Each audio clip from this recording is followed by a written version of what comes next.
রমজানের শুক্রবারের আমল ও ফজিলত। আসসালামু আলাইকুম ওয়ারাহমাতুল্লাহ।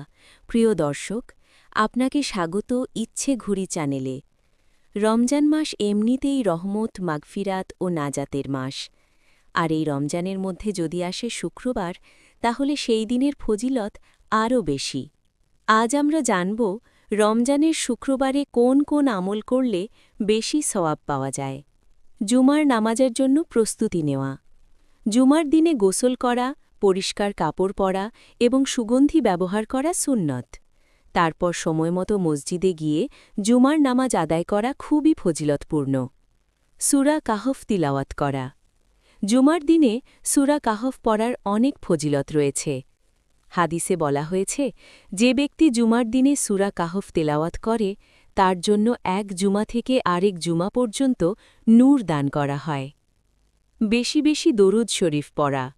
শুক্রবারে প্রিয় নবী মুহাম্মদ সাল্লাল্লাহু আলাইহি ওয়াসাল্লাম এর ওপর বেশি দরুদ পাঠ করা খুবই ফজিলতপূর্ণ। বেশি বেশি দুয়া করা।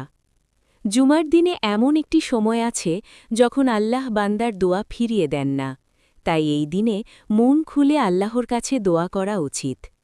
জিকির ও কুরআন তেলাওয়াত। রমজান কুরআনের মাস। এই দিনে বেশি বেশি কুরআন তেলাওয়াত, তাসবিহ, তাহলিল এবং ইস্তেগফার করা উচিত। দান সদকা করা।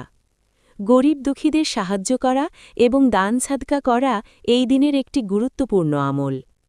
রমজানের শুক্রবার একটি বরকতময় দিন।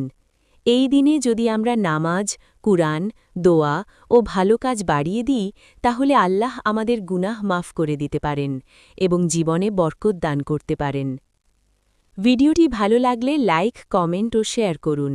আর এমন ইসলামিক ভিডিও পেতে আমাদের চ্যানেল ইচ্ছে ঘুরি সাবস্ক্রাইব করতে ভুলবেন না।